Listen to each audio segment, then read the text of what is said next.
Hare, Hare Krishna,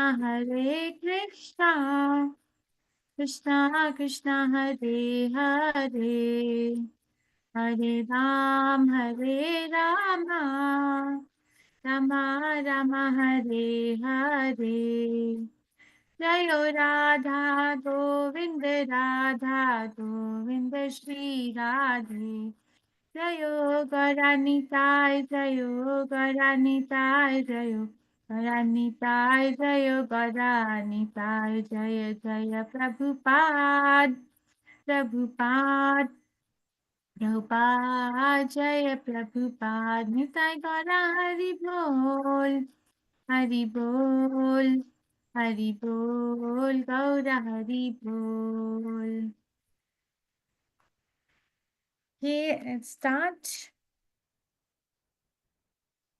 Om Namo Bhagavate Vasudevaya. Om Namo Bhagavate Vasudevaya. Om Namo Bhagavate Vasudevaya. Narayanam Namaskrityam Naram Cheva Narottamam Devim Saraswatim Vyasam Tato Jaudhirayed. Nashtaprayeshu Bhadreshu Nityam Bhagavate Sevaya Bhagavati Uttama Shloke Bhaktir Bhavati Nashtaki. Reading from Srimad Bhagavatam, 4th canto, chapter 22, verse number 36. Okay, if some of you want to read the verse, you could raise your hand, please. Pare avare cha ye bhava guna vyatikarad anu na tesham vidyate kshemam isha vidvam shita ashisham. Shivakumar Biradar Prabhuji.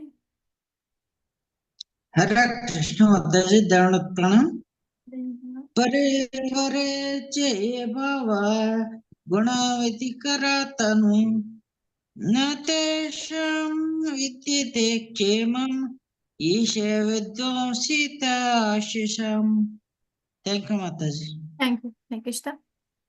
Prema Nandini Madhavi Mataji Krishna. हरे कृष्ण माताजी प्रणाम माताजी ओम नमो भगवते वासुदेवाय परे अपरे च ये भाव गुण व्यतिकरत् अनु न ते संविद्यते क्षेमम् ईश विद्यं सिद्धम् हरे कृष्ण माताजी thank you Thank you. Shashi Mukhi Brajeshwari Mataji.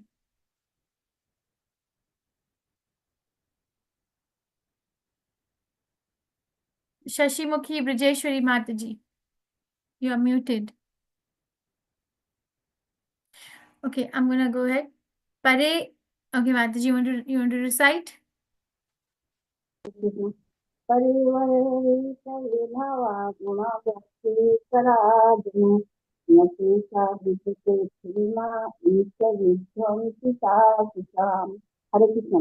Thank you, Krishna. Pare in the higher status of life, avare in the lower status of life, cha and ye, all those, bhava, conception, guna, material qualities, vyatikarat, by interaction. Anu, following, na, never, tesham, of them, vidyate, exist, kshemam, correction, isha, the Supreme Lord, vidham, shita, destroyed, ashisham, of the blessings. Translation by His Divine Grace Srila Prabhupada, Srila Ki Jai. We accept as blessings different states of higher life, distinguishing them from lower states of life. But we should know that such distinctions exist only in relation to the interchange of the modes of material nature. Actually, these states of life have no permanent existence, for all of them will be destroyed by the Supreme Controller. Purport by His Divine Grace Srila Prabhupada Ki Jai. It's a big purport, so we'll read and then make notes of what you want to discuss, particularly in the purport, okay? In our material existence, we accept a higher form of life as a blessing and a lower form of life as a curse. This distinction of higher and lower only exists as long as the different material qualities, gunas, interact. In other words, by our good activities, we are elevated to higher planetary systems or to a higher standard of life, good education, beautiful body, etc. These are the results of pious activity. Similarly, by impious activities, we remain illiterate, get ugly bodies, a poor standard of living, etc. But all these different states of life are under the laws of material nature, through the interaction of the qualities of goodness, passion, and ignorance. However, all these qualities will cease to act at the time of dissolution of the entire cosmic manifestation. The Lord therefore says in Bhagavad Gita, chapter 8, verse 16, Abrahma bhuvana loka punar avartino arjuna mamupetya tu kanteya punar janma na vidyate. Even though we elevate ourselves to the highest planetary system by the scientific advancement of knowledge or by the religious principle of life, great sacrifices and fruitive activities, at the time of dissolution, these higher planetary systems and life on them will be destroyed. In this verse, the words Isha Vidham Ashisha, Vidham Shita Ashisham indicate that all such blessings will be destroyed by the Supreme Controller. We will not be protected. Our bodies, either in this planet or in another planet, will be destroyed. And again, we will have to remain for millions of years in an unconscious state within the body of Mahavishnu. And again, when the creation is manifested, we have to take birth in different species of life and begin our activities. Therefore, we should not be satisfied simply by a promotion to the higher planetary system. We should try to get out of the material cosmic manifestation, go to the spiritual world, and take shelter of the Supreme Personality of Godhead.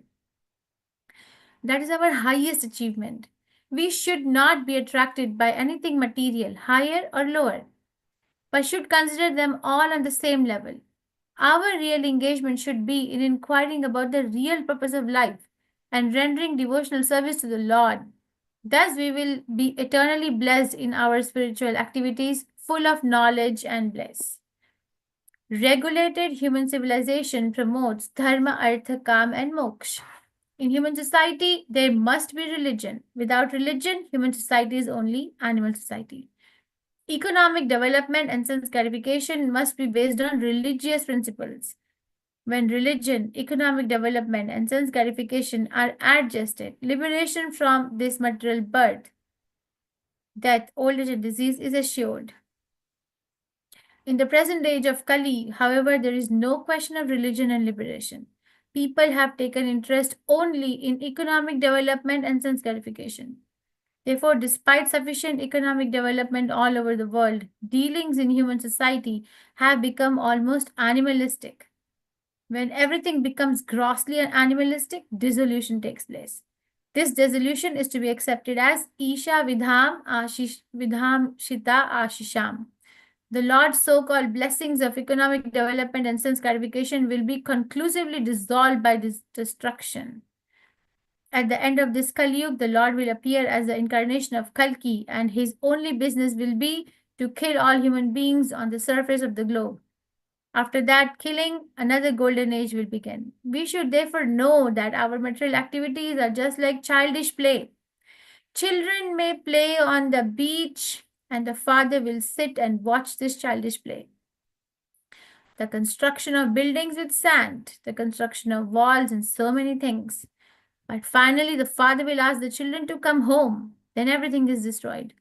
Persons who are too much addicted to the childish activities of economic development and sense gratification are sometimes especially favored by the Lord when he destroys their construction of these things.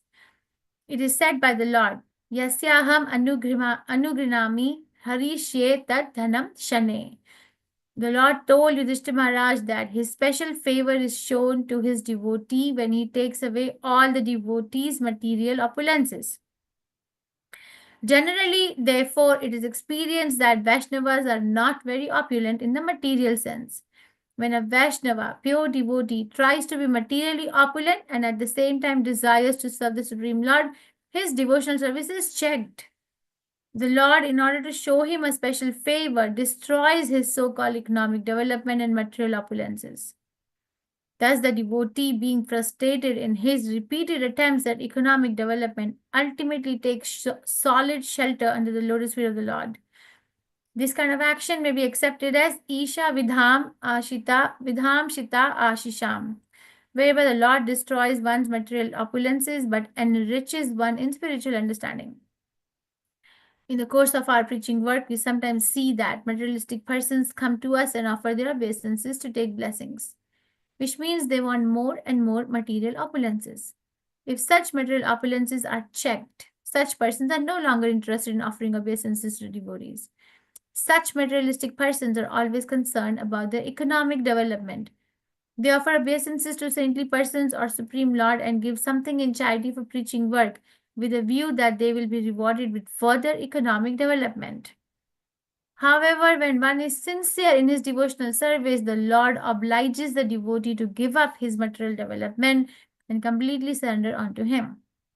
Because the Lord does not give blessings of material opulence to his devotees, people are afraid of worshipping Lord Vishnu because they see that the Vaishnavas who are worshippers of Lord Vishnu are poor in superficial material opulences. Such materialistic persons, however, get immense opportunity for economic development by worshipping Lord Shiva. For Lord Shiva is the husband of goddess Durga, the proprietor of this universe. By the grace of Lord Shiva, a devotee gets the opportunity to be blessed by goddess Durga. Ravan, for example, was a great worshipper and devotee of Lord Shiva. And in return, he got all the blessings of goddess Durga, so much so that his whole kingdom was constructed of golden buildings. In Brazil, in this present age, huge quantities of gold have been found. And from historical references in the Puranas, we can guess safely that this was Ravan's kingdom. This kingdom was, however, destroyed by Lord Ramchandra. By studying such incidents, we can understand the full meaning of Isha Vidham Shita Ashisham. The Lord does not bestow material blessings upon the devotees, for they may be entrapped again in this material world by continuous birth, death, old age, and disease. Due to materialistic opulences, persons like Ravan become puffed up for sense gratification. Ravan even dared kidnap Sita, who was both the wife of Lord Ramchandra and the goddess of fortune, thinking that he would be able to enjoy the pleasure potency of the Lord. But actually, by such action, Ravan became Vidhamshita or ruined.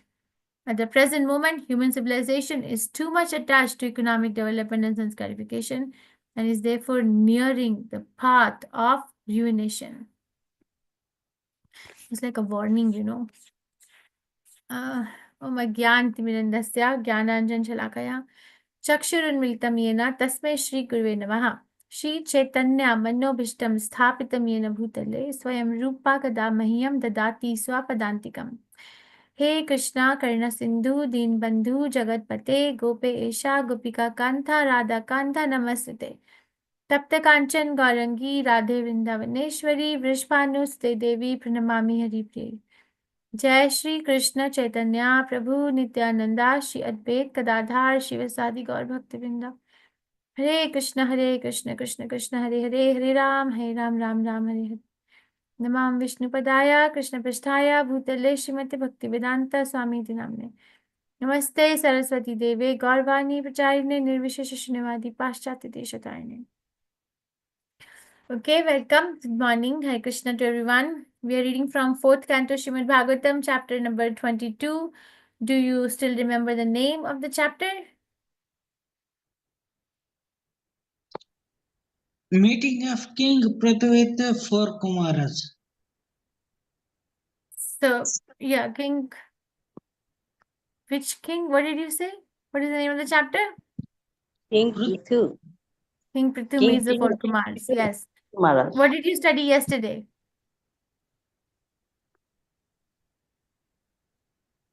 What did you study yesterday? Out of 4 principles of Dharma, Artha, Kam, and Moksha, which is the most important? Liberation, moksha. Why not the other one? The Dharma, Artha, Kam, and Moksha? Others are temporary. Very And they nice. invite you for repeated birth, death cycle. Yeah, so the others are temporary. So it is very important to focus on liberation in the human form of life. If we are not focusing on the liberation aspect of human form of life, then it is as good as an animal life. So, yes, the alignment of the society given in the Vedic scriptures for human being is dharma, artha, kam, and moksha. But by the time factor, Krishna appearing as time factor, dharma which is used for artha, which in turn is used for calm or sense gratification, is going to be destroyed. But dharma which is used for liberation is going to stay. Okay, so this is like, there's so many teaching lessons in this particular verse, that how to make a choice. How many of us struggle to make decisions? Okay. I mean, in Srimad Bhagavatam, we see so many devotees struggling to make decision. How many of us struggle to make decisions? Most of us. Okay, can you give me some examples from Srimad Bhagavatam, that how the devotees are struggling to make decisions and how they are helped? Give me some examples.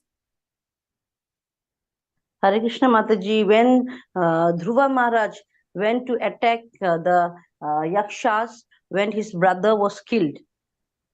So he was so angry that he started killing everyone. He wanted to destroy every one of them. So that time his grandfather came to direct him that you are the greatest among the dynasty and you should control your anger.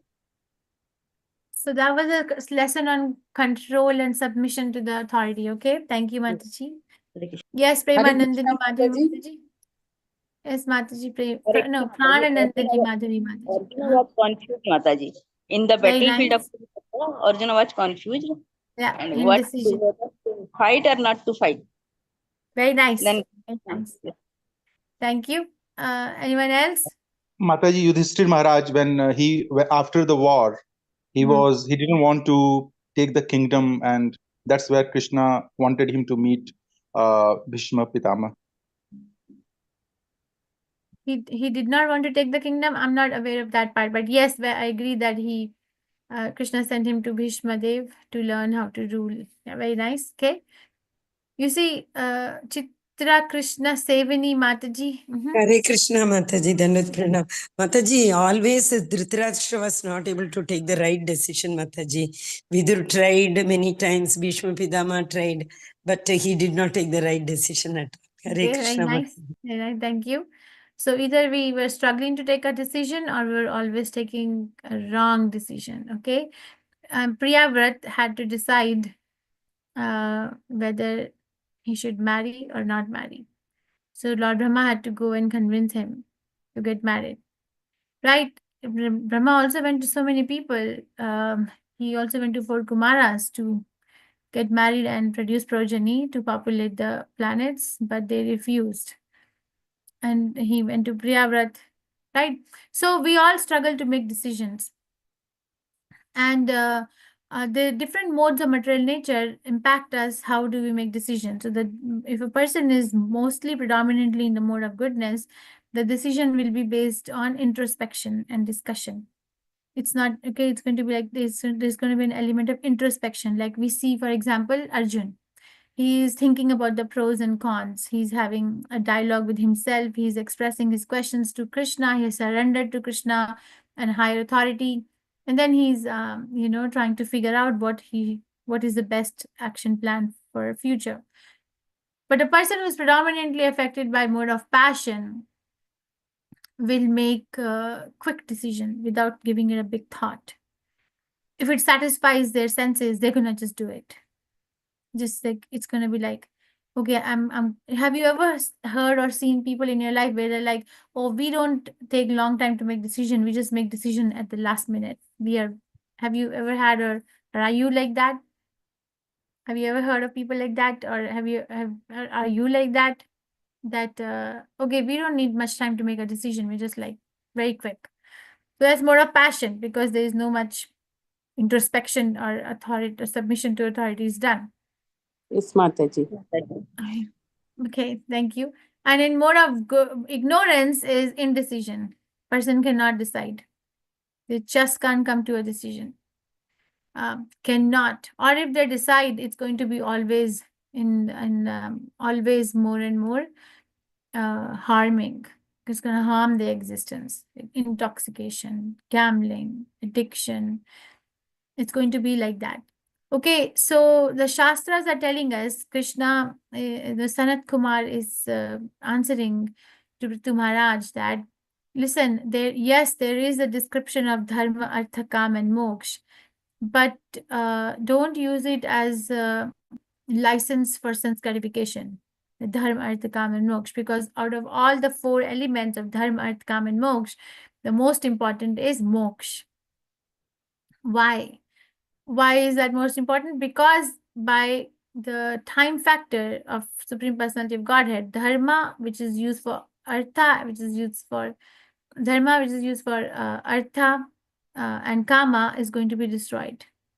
It's not going to stay. So why to do something which is not going to stay? It's not that we are not prohibited from earning money and meeting our needs or of the body or the needs of the family. It's not prohibited, but the prohibition is, or the perversion is, that don't make it as a goal of life. So it's not that, that's not the only reason why I'm going to survive, is so that I can elevate my material, I can elevate my material quality of existence. That's the only goal, because it's not gonna stay. That's the advice that Sanat Kumar Prabhupada is giving to all of us. And Prabhupada is explaining that, you see, what we consider blessing is if we are able to improve our material situation. If I was earning 200 rupees a month, and if I'm able to earn 2 lakh rupees a month, oh, I'm blessed. Yeah, is it not like that? Or whenever we go and say, okay, congratulations, or we are blessing you, is it not like, okay, may your material position improve? Is it not generally like that? Or even if somebody, thank you, even if somebody goes to a saintly person, like Prabhupada is mentioning in the purport, you see, these are the loopholes where our distraction or perversion is sitting. That's why it's important to understand. If somebody goes to a saintly person and offer charity and ask for blessings, it's mostly because they want to improve their economic development, which will help them improve their sense gratification. Right, so we are very much driven in the present society by economic development and sense gratification, and we are able to use the religion for that purpose. But as pure devotee of Krishna, or Krishna himself, will not entertain this. When we look at the world of somebody who is blessed or somebody who is cursed, according to the Shastras or according to Srimad Bhagavatam, these are only different. They only exist as long as the different material qualities interact. Okay, because the soul is not touched, but then somebody is poor, somebody is rich, somebody is beautiful, somebody is not so beautiful, somebody is educated, somebody is illiterate. This is all impacted, decided by what mode of material nature is predominant in their life, which is decided by our pious and impious activities. But is that changeable? Can we rewrite the whole thing? Or am I locked in that mode of material nature? It's changeable. In human form of life, it's changeable. In other forms of life, not so much. That's why human form of life is so special. I don't have to stay in the mode of ignorance always. I can change it. Right? That's why chanting Hare Krishna is so important, that it actually changes the bhava. Bhava, Prabhupada explains, is nature. There is no other way. There is no other way, because it gives a higher purpose in life. So it is very much changeable. We don't have to stay in that particular narration of the story in which we were born, or in which we keep on telling to ourselves. We can change the story of our life. We can anytime say in human form of life with working sensory organs in devotional service to Krishna that this is not how my story of life is going to end. I'm going to give it a best shot to become a devotee of the Supreme Personality of Godhead. Other thing mentioned in this particular verse is that if somebody goes to Krishna for material opulences, but they also want to be devotee of Krishna, both the things are not going to balance each other out. It's not going to be like, okay, Krishna, give me 100 million rupees and I will build a huge temple for you. And in that temple, I will go every day and then I will worship you with all my heart. It was possible for the Raja Rishis of the bygone ages, but we are talking about the person in this age, Kali Yuga. It's not going to happen. because the minute we get this artha, or we get this material opulence, Prabhupada is writing in the purport, right, that the devotional service will be checked. There will be some distraction. Then Krishna will not give it. That is why the Vaishnavas that we see around us are not very materially opulent, because they are investing their life, their energy, their time mostly in the spiritual part of the life, not so much in the conditional life, but too much in the constitutional position. You know, there is a underliner though. Underliner is that we cannot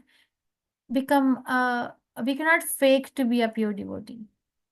Okay, one needs to be very, very true to themselves, very, very honest to themselves, that do I have material desires? And even if I have material desires, Krishna himself says, come to me, akama sarva kama va moksha kama udhariti. So even if you have material desire, if you have no material desires, or if you have desire for liberation, come to me. Krishna is welcoming. So we are no one to judge on that aspect. But what will happen is we go to Krishna, material desire will be fulfilled, but we also become pure devotee. And in the long run, we develop this detachment. Like in the case of Dhruva Maharaj, we have that example. He was not a pure devotee when he approached Krishna. He was in distress. He wanted a kingdom greater than his great grandfather Brahma, because he was so hurt. Okay, and Krishna appeared in front of him. He did not say that Dhruva Maharaj is not a pure devotee, so I'm not going to appear. He got pleased by austerity, which was done with immense, this burning desire that I'm going to do it so I can get it. But when he saw Vishnu, he changed. But Krishna still gave him, because he gave him the ability to handle the Dhruvalok as a devotee. Okay, the consciousness change. But the bottom line is, if we approach Krishna and we say, okay, Krishna, give me $100 million, but the idea, you see, Krishna is in our heart, right? He's sitting in the heart. He's going to catch what's the real aspect, not what we are portraying to the world, what's really going on in the heart. And if the idea is that with $100 million, I can, sleep better, I can have cars, I can have a better arrangement of housing, my children can be better situated in life. So if these are the things, it's not going to happen. But what will happen is that he will give us a devotional service, which will in turn meet our needs completely, fully, more than enough. We're not going to become paupers because we're not pure devotees. This happens only in the life of a pure devotee. And a pure devotee is not affected by that. Like we have Srila Prabhupada, right? Srila Prabhupada says that he was supposed to become very rich. Somebody told him that he was going to be as rich as Birla. But what happened that one day everything was dismantled. His factory got fire. He had nothing left. And he had to, leave everything and become a mendicant, or take sannyas order of life. And then years later, he said, I realized that I was to get so many other things in life. I was just not able to give up my attachment. So that's a very different scenario. Namanish Prabhu taught me one thing. He said that Krishna will never test us more than what we can pass at our situation that we are right now. Okay, so we don't need to worry that we'll be tested by Krishna in that manner right now. We will be tested if we become ready for it in this life. If we don't become ready for it in this life, we'll not be tested. So we'll be given test what we can pass. Okay, so Krishna is saying that one needs to look at this world from the eyes of the Shastras, that there is higher planetary system, there is lower planetary system, there are distinctions of different kinds of species. The pig is eating stool, the human being is eating nice Krishna prasadam. For pig, even if you give a Krishna prasadam, they wouldn't like it, because it's in the interaction of the gunas. Nothing then. It's interaction of the gunas. It's like a disease. In the disease, we don't act in our natural state. So we are diseased right now with the material modes of nature, and the activities are going on according to whatever mode is prominent. But once we recognize that, oh, I am in a disease condition, can I get treatment? Yes. What is the treatment? To actually make the goal of Krishna life is to become Krishna conscious. Other things are just a responsibility, but not the goal. I asked one devotee one time that when you go to work, how do you actually, like remember Krishna, because there's so many distractions and so many things going on, then how do you actually, somebody may be instigating sometimes. So how do you actually, maintain that calmness inside your consciousness that I'm here just to work, but my actual goal of life is to become Krishna conscious. He said the one line answer he gave me was that he said if it is not harmful, he just says yes, sir. So, okay, if somebody says you have not done a good job, yes, sir, can you tell me what needs to be done? Rather than getting emotionally so invested and saying, oh, how can you say that? I put so many hours in it. I did this, I did that. Says, okay, I didn't do a good job. Tell me what you need to do. So basically, we actually check our emotional energy too much and we don't really imbibe all those things and come back home, because that's not my goal of life. It's just like going on at the superficial level.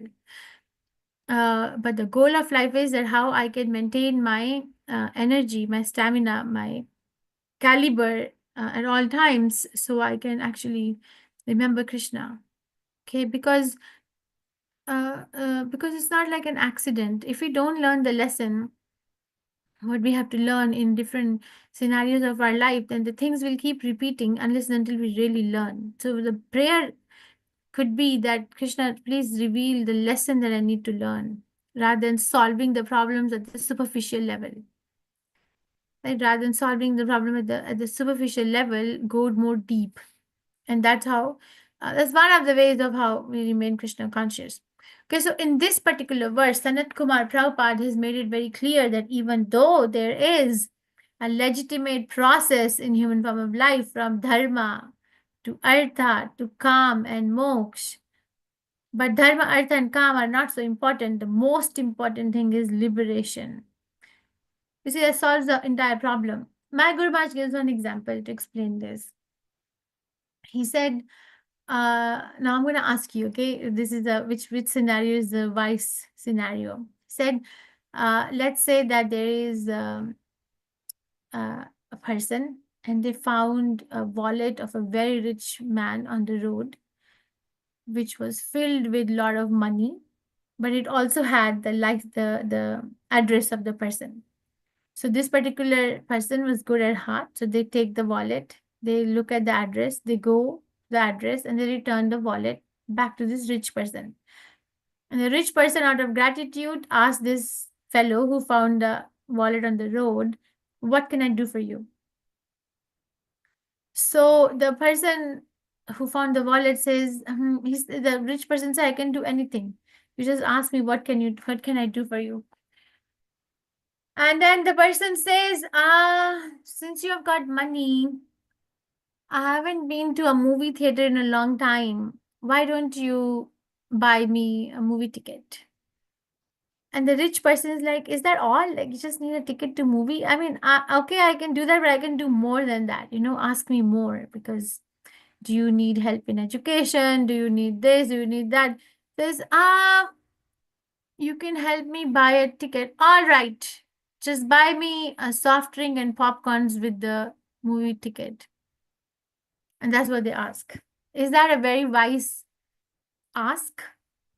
Is that going to help that person in the long run? No, Mataji. No, No, Mataji. Mataji. No, This Mataji. is No, this is a Mataji. very rich person. They could have helped, thank you, in many ways. But what they ask is just for whatever is immediately pleasing to the senses. So that's what we are doing with this economic development and sense gratification. We are asking what's immediately palatable. But actually, it's a journey towards ruination, right? Prabhupada is ending the purport like that present material society, present moment, human civilization is too much attached to economic development and sense gratification, and is therefore nearing the path of ruination. You see, Acharya can see that, like they're nearing the path of ruination. The other day I said that when Prabhupada was in London and his disciple went to bank to deposit money, and Prabhupada asked for a receipt, and he said no receipt. Prabhupada said this country is going towards the ruination. And that's what exactly happened. Just by not having one receipt, an Acharya can see what's going on. So just by us not using economic development and gratification towards the path of moksha, we are walking the path of ruination. So this is a declaration. And then we'll never be happy. We'll always be short of happiness, because happiness is a function of the soul. Happiness is not the function of the mind or senses. It's a function of the soul. If we are not harvesting the function of the soul, we will not be happy. But it takes a good association. It takes service. It takes determination and enthusiasm to come to that realization. Just by talking, we cannot go so far. The talk has to be put into action in one's own life individually, and then inspiring others collectively. I think I'll stop here because this class has nice discussion every time I come. So is there any question, reflection, realization, or corrections?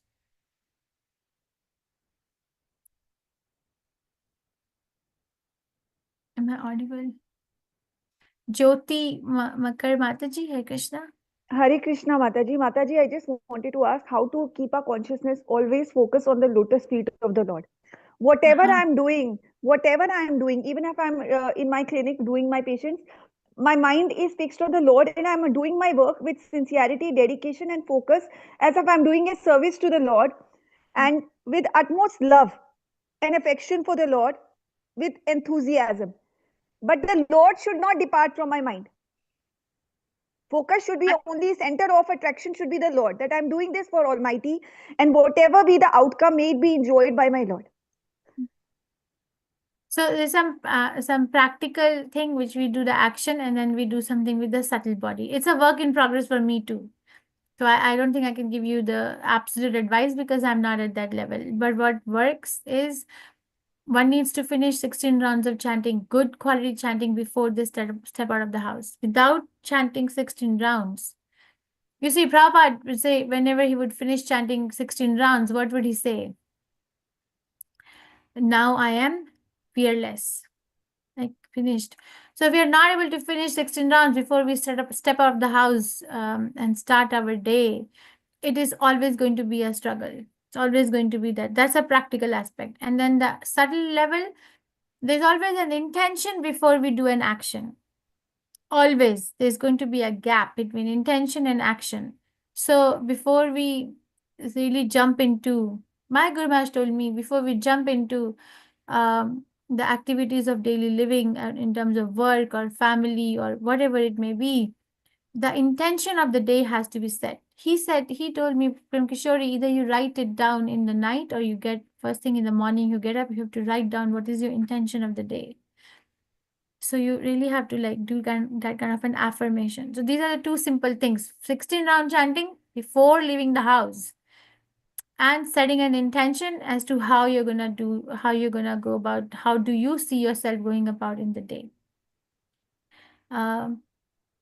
Okay, Mataji, start simple and then we can build on it. One more question: how to make my nature like a lotus, that whatever be the distractions in the outside world, whoever is speaking what, behaving whatsoever, I should not be affected. I have to do my work with dedication. I should not be affected by the disturbances in the surroundings, and I should not change my behavior with someone's rudeness. My behavior should be calm. That's a gift from Krishna. Okay. Okay, the qualities that we get of tolerance or resilience or forbearance is a gift from Krishna.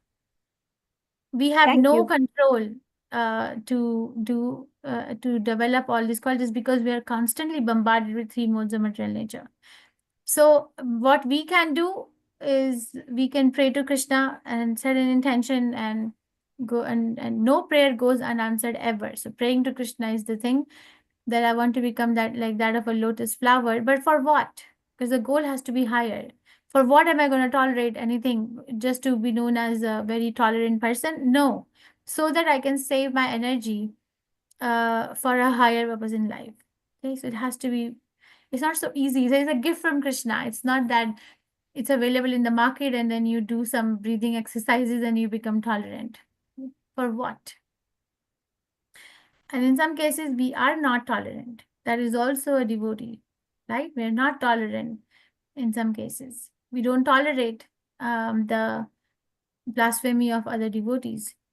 We don't tolerate if there is a hindrance in my practice of my devotional service and I can change that, there is no need to tolerate. 7th canto Srimad Bhagavatam Prabhupada explains that there is no need to tolerate. Okay, so tolerance is a dynamic quality. It has to be understood from 360-degree view. It's never one thing. Okay, well, that can be your intention and you can pray like that. Thank you, there? Mataji. Hare Krishna. There is a question in the chat.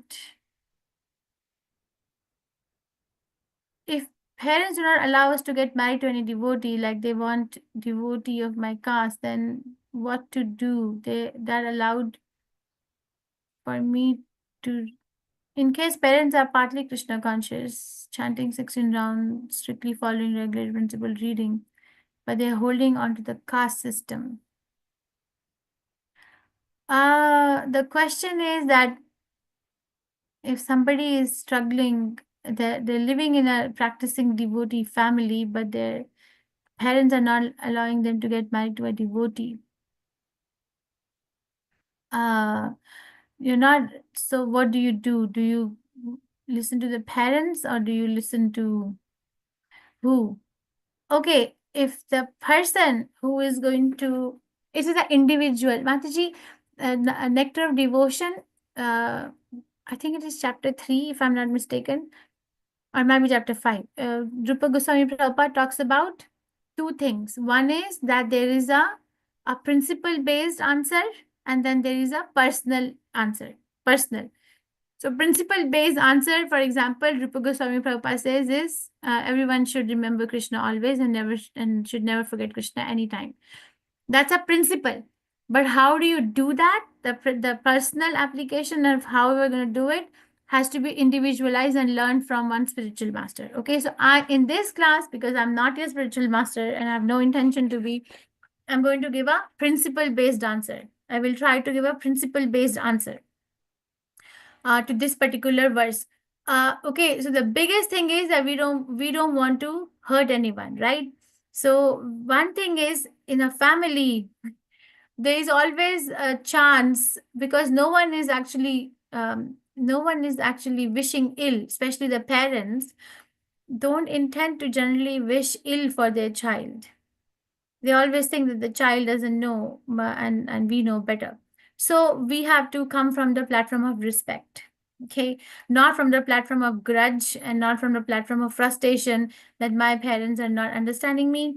They are going to make my life horrible by getting me, all these thoughts have to be completely thrown out of one's consciousness. Look at them from where they're coming from. They're coming from the platform of love, concern, like worry. Acknowledge it. So we can always have a dialogue that I understand that you're coming from the place of love for me, for my well-being in life. But then you can also put your request. Actually, my well-being in life is not so much in about what is the cost of a person or how much is a person earning. My well-being in life is how can I be in this relationship of marriage where I can progress in Krishna consciousness. So all the while I respect you and the love that you have for me and all the sacrifices that you have done to raise me all my life. But I do want you to consider this particular request of mine at this important phase of my life. Okay, yeah, that should be a dialogue. What we do is that we start blaming people or external situations. Very common that, oh, my family is not making me Krishna conscious. Oh, unless and until there is a threat, there is like a physical harm, there is endangerment immediately. There is generally the other situations are amiable for discussions. Okay, and Krishna consciousness, one's own Krishna consciousness cannot be destroyed or checked by anything outside of us. It cannot be. That means we are giving more power to the external factor than Krishna consciousness, but that's not the fact. Okay, so try to come from the place of validating the other person who is playing the role of a parent. At the same time, be very firm and fixed in your conviction. And if it is not working, then we need each other. Then we need to disclose our heart to senior devotees, to spiritual master. If you're initiated, and get guidance, mentors, and get guidance, because this is a very important decision of one's life. Okay, but don't hate anyone. Don't try to push away, and don't try to minimize other person's concern. It's not going to work for anybody unless and until there is an immediate danger. That's a principle based answer. Okay, that's not a personal answer. It's a principle based answer. Okay, any other question, reflection, realizations, corrections, complaints? So everyone is clear that moksha is the most important element of dharma, artha, kama, and moksha. And all the while we might need to practice dharma, artha, and kama, but the goal of life is going to be, I need to get out. Namanishapur gives an example. Okay, it's like this world is like you are like, for example, you're locked in a room. Okay, and in that room you're given all kinds of amenities to enjoy whatever you want, whatever. But there's one condition, and one condition is that the minute you come out of the room, you'll be shot. So this is how this place is, that okay, we are in this place, and there's so many sense gratification opportunities available, but the condition is you're not going to come out alive. Unless and until our goal of life is to become Krishna conscious 100% without any tinge of material desire and go back to Krishna, no one will survive. Take my question from the chat. What is the question, Mataji? Krishna consciousness should not in words but in action. You spoke in the class. Mataji, those whom actions are opposing Krishna consciousness, how should we react? I need more clarification. How should we react? Why do you need to react? There are 3 levels of devotees that Rupa Goswami Prabhupada, talks about. It's not that everyone who's chanting Hare Krishna is a pure devotee. Prabhupada said ISKCON is a hospital. Everybody is a patient. Everyone is in different stages of recovery of the disease. So Rupa Goswami Prabhupada talks about Uttamadhikari, Madhyamadhikari, Kanishthadhikari. So if somebody is a neophyte devotee, acknowledge their devotee, but no need to associate, just pay them obeisances and respect.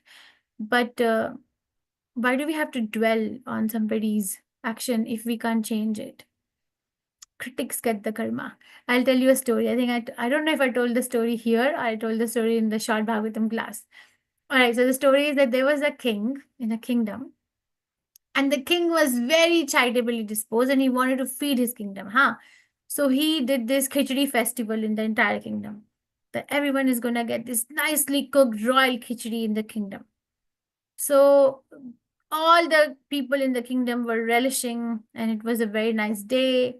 But what happened is that there was a bird flying on the sky with a snake in the mouth, who was struggling to live but was going to die because the bird was going to eat the snake.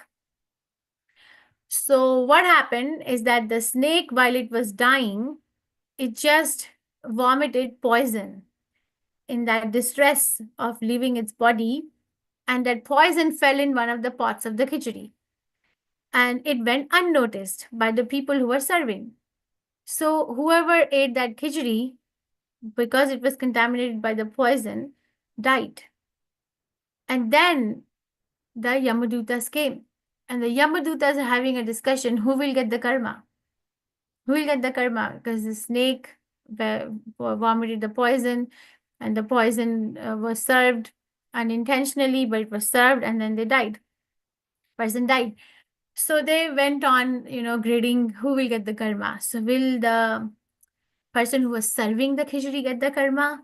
Says, no, no, no. Why will they get the karma? They were just doing their duty. If they had known, they would not have done, but they were just doing their duty with intention to serve the king. All right, so then the king will get the karma because it was king's idea. But then it was like, no, the king will not get the karma because the intention of his action was not to give poison. It was to serve the people of his kingdom. So he'll not get the karma. All right, so the bird will get the karma because the bird was killing the snake. Says, no, bird will also not get the karma because this is the arrangement of the material nature, the jivo jivasya jivanam. One living entity is a food for another living entity. So it was not going out of the boundary. It was within the boundary of its food, and that's not under the karma. Then everyone was like, who's going to get the karma? Who's going to get the karma? So nearby, one lady was saying, I knew this king wants to kill us all. I knew he was going to be doing this in the pretext of giving us hot khichdi. He was going to poison us. I knew. So Yamaduta is God who's going to get the karma. The critics get the karma. Yes, so the critics. So if we are critical of somebody's gap in action and words in Krishna consciousness, we get the karma.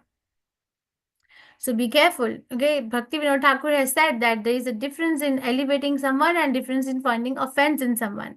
But if we find some fault in someone, and if we cannot help that person to elevate themselves in Krishna consciousness and come out of that fault, we have no right to find fault because then we are destroying our own bhakti.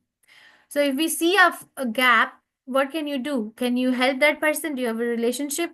Yes, then do it without being critical, because we also have a gap. We also have a gap in what we say and what we do in the world. We are not transparent. We have a private life and a professional life and a public life, right? We're not Prabhupada. Okay, so we are not like that. We cannot expect that from anyone else, including people who are practicing Krishna consciousness.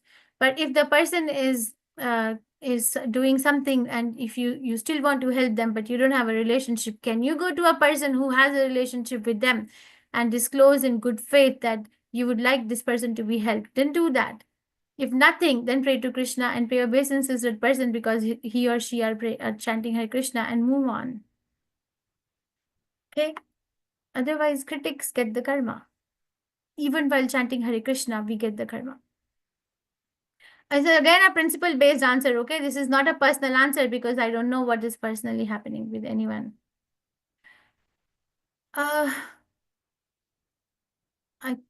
Okay. Is there any other question, reflection, realizations, corrections, complaints? Okay, if there's nothing else, then